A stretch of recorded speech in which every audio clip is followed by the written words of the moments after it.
소중한 생명. 1985년 미국 백악관에서 대통령과 정부 요직에 있는 사람들 그리고 초청 인사들이 참석한 가운데 피아노 연주회가 있었습니다. 피아니스트는 바이론 제니스로서 많은 사람들의 사랑을 받고 있는 연주자였습니다.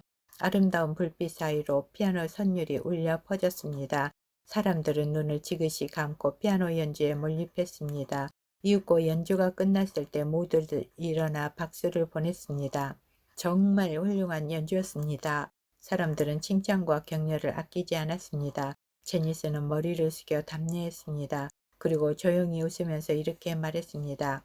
사실 저는 오늘 이 자리에 있기까지 눈물겨운 투쟁을 해야 했습니다. 그 대상은 관절염입니다. 그것도 연주자에게는 치명적인 9손가락의 관절염이었습니다. 12년 전 저에게는 손가락에 관절염이 왔습니다. 그러나 그 이후에 관절염이 저와 제 예술 세계를 앗아갈 수 없었습니다. 어떻게 오른 산인데 관절염이라니, 그것도 9손가락을 못 쓰게 되는 질환이라니. 그는 참혹한 허탈감을 느꼈습니다. 그러나 그 감정은 좌절감과 분노, 고통과 의욕 상실로 이어졌습니다. 그러다 그는 중대한 깨달음을 얻었습니다. 그것은 태도는 사실보다 중요하다는 진리였습니다. 나는 기필코 관절염을 이긴다. 관절염이 나를 소유하지 못한다. 그는 이렇게 12년을 보낸 것입니다. 백악관에서 그는 자신이 관절염 환자였다는 사실을 처음으로 밝혔습니다. 그의 꿈대로 사람들은 그 어느 때보다 뜨겁게 격려를 보내고 또 보냈습니다. 그는 결론으로 말했습니다. 만일 제가 관절염을 통보받고 시리에 빠져 있었다면 오늘 이 자리에 서 있지 못했을 것입니다. 그러나 불행이란 사실 앞에서 저는 긍정적인 태도를 취하기로 선택했고 지금 그 선택의 진가를 만끽하고 있습니다. 태도는 사실보다 중요합니다. 뜻하지 않은 고통, 그 사실은 우리가 선택할 수 없이 다가옵니다. 우리가 고난 앞에서 어떤 태도를 취할 것인가는 우리의 선택입니다. 성공과 실패, 살고 죽는 것이 마음먹기에 달려 있습니다.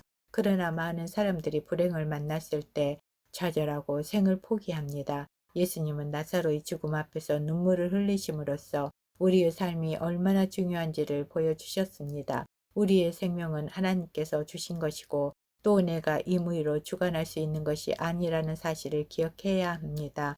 롱펠로우는 생의 창가에서 인생은 참되고 인생은 진지한 것이다 라고 읊었습니다. 우리의 인생은 만 가지 어려움을 무릅쓰고서라도 끝까지 살 가치 있는 진지한 것입니다.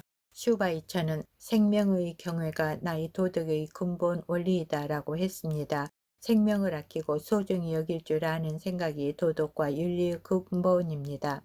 우리의 삶은 소명입니다. 삶에는 뜻이 있습니다. 우리는 우리의 생명을 하나님께서 거두어 가시는 날까지 소중히 여기고 하나님의 뜻을 이루기 위해 살아야 합니다. 고난의 비밀.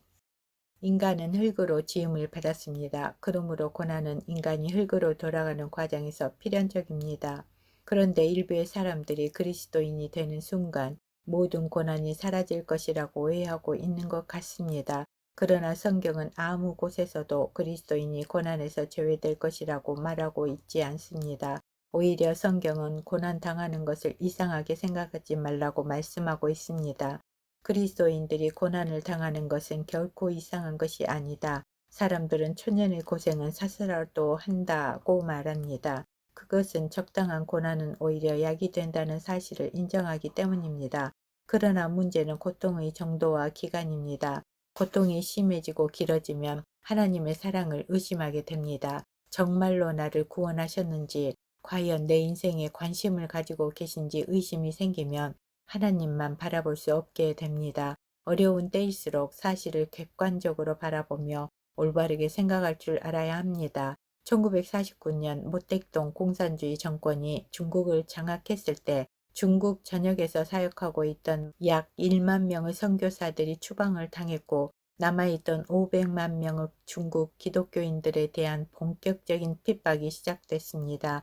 그들에게는 교회도 없었고 성경도 없었습니다. 그러나 중국이 주의 장막을 걷고 문호를 개방함으로 선교사들이 다시 중국으로 들어갔을 때 기독교인이 극소수일 것으로 생각했었는데 놀랍게도 중국에는 약 5천만 명의 기독교인이 존재하고 있었습니다. 하나님께서 하신 일이었습니다.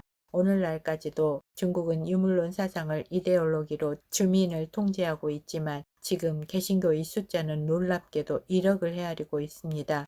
숫자상으로는 우리보다 10배나 많습니다. 하나님의 역사는 인간의 모든 것을 초월합니다. 대학생 선교회 국제 총재였던 빌 브라이트 목사님은 초자연적으로 생각하라, 초자연적으로 기도하라, 초자연적으로 계획하라고 했습니다.